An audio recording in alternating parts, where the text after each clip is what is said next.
Coucou mes fidèles abonnés, j'espère que vous allez bien, j'espère que vous portez bien. Je veux partager avec vous dans cette vidéo un conseil. C'est pas pourquoi depuis ces derniers temps, il m'arrive de vouloir partager avec vous des conseils de la vie, comment se tenir, parce que le dehors vraiment est devenu mauvais. Ça devient même de plus en plus mauvais parce que le climat est en train de changer, les choses sont en train de changer. La vie d'avant n'est plus la vie d'aujourd'hui. Je sais que vous réalisez cela et j'espère que vous prenez ça en compte lorsque vous éduquez vos enfants. Ah là là, vraiment, ça dérange vraiment, ça dérange. Surtout lorsque ça vient autour de vous. Des personnes proches, des personnes que vous ne pouvez même pas imaginer. D'où mon conseil aujourd'hui, c'est de faites très attention à qui ou à quel genre de personne que vous faites confiance. On ne fait pas confiance à n'importe qui. On ne fait pas confiance de nos jours, même à un frère ou à une soeur ou à un cousin, on ne fait pas confiance n'importe comment. Prenez garde. La vie est devenue bizarre. La vie est devenue un genre où on ne comprend plus certaines personnes mettre leur sac et ne parviennent plus à le porter, chercher plutôt à faire du mal à une autre personne pour être satisfait. On ne comprend plus ce qui se passe. Mais c'est aussi ça la vie.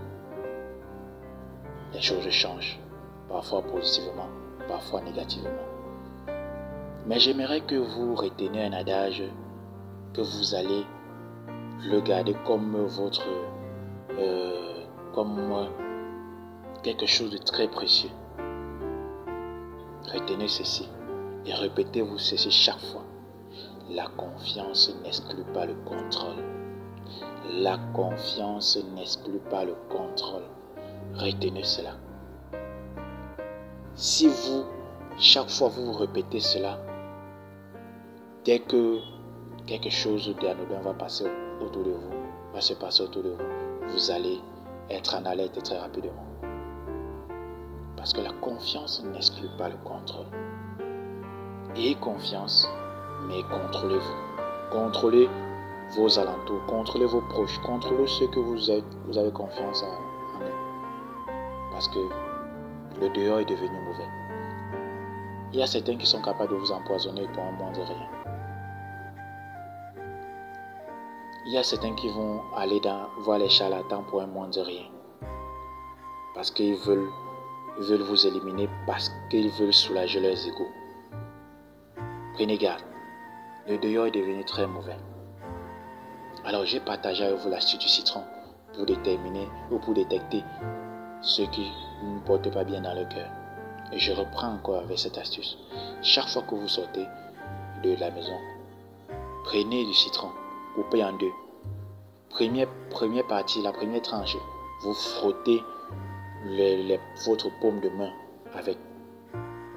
Si vous voulez parler, émettez-vous vos voeux que ceux qui me portent mal en cœur, que je ne connais pas, dévoilez-vous.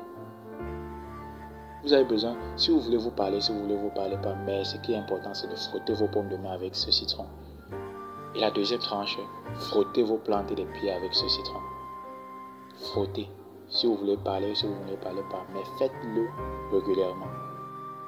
Et je vous assure que s'il y a une personne de mal intentionnée autour de vous, à qui vous avez fait confiance, cette personne va venir de lui-même vous parler, vous dire que voilà, j'ai fait telle chose, excusez-moi. Ou bien, cette personne va commencer à piquer une colère chaque fois que vous voit. Piquer une colère chaque fois que vous allez, cette personne va mettre l'œil sur vous. Alors faites gaffe. Faites cette astuce du citron avant de sortir. Pour aller soit au travail, soit en balade, soit aller à un concert, à une réunion familiale ou des consorts. Faites cette astuce. En parlant de réunion familiale, en plus de cette astuce, en allant, parce que maintenant en Afrique, ce sont dans les réunions des amis que tout se passe. Mettez du charbon en poudre dans un verre d'eau que vous allez boire. Ça, c'est un. Choisissez vos astuces. Choisissez et faites-les. Mais ajoutez à l'astuce du citron, faites l'astuce du charbon. Mettez du charbon en poudre, une cuillère de charbon en poudre dans de l'eau. Vous remuez bien et vous buvez. Faites cela régulièrement lorsque vous sortez pour aller dans les rencontres des amis, les boîtes de nuit, ou aller dans les réunions familiales ou les réunions des amis. Dès que vous retournez, dès que vous êtes de retour, que votre ventre vous dérange, ayez toujours ce réflexe-là de mélanger, de prendre une cuillerée ou 3 cuillerées à café d'huile rouge. Ou encore, plus efficace, mélangez le charbon en poudre avec l'huile rouge que vous ingurgitez. Dès que vous sentez que vous avez une indigestion que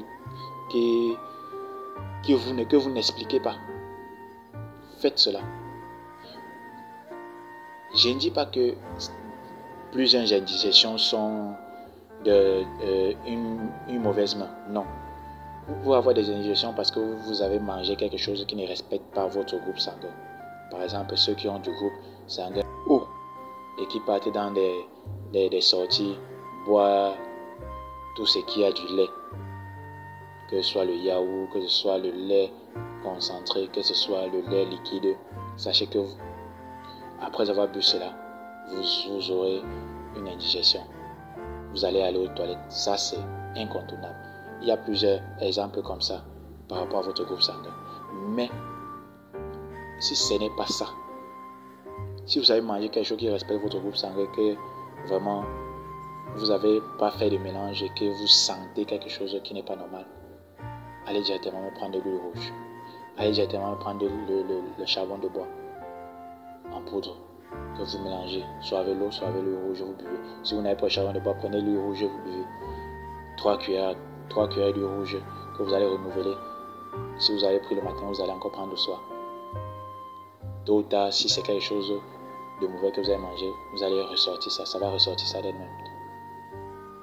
Alors, faites cela. Ne dormez pas parce que les gens autour de vous à qui vous avez fait confiance, qui veulent abuser de votre confiance, ne dormez pas. J'espère que vraiment ces conseils vont vous aider. Si vous avez aimé ces conseils, faites-le savoir en commentaire. Laissez-moi un like, laissez-moi un commentaire, ça me fera vraiment plaisir. Et vraiment, je dis merci à cet abonné-là qui a tenu à m'envoyer quelque chose. Vraiment merci. Parce que le merci ne doit pas être privé, le merci doit être public. Pour montrer vraiment que qu'il y a certaines personnes qui font des astuces en off et que ça marche. Et que quand ça marche, leur façon de dire merci à la nature et dire merci, c'est dire merci à la personne qui a donné cette astuce-là. C'est de l'envoyer quelque chose. Cette personne-là m'a envoyé quelque chose pour m'acheter un gant, un pain pour faire un gant, pour confectionner un gant. Je dis merci. D'autres m'ont envoyé pour boire un vin. Je dis merci. Merci à vous. Merci à tous. Et je vous invite, le plus important, c'est pas ça, c'est de pratiquer cette astuce pour que ça vous aide à résoudre vos problèmes quotidiens.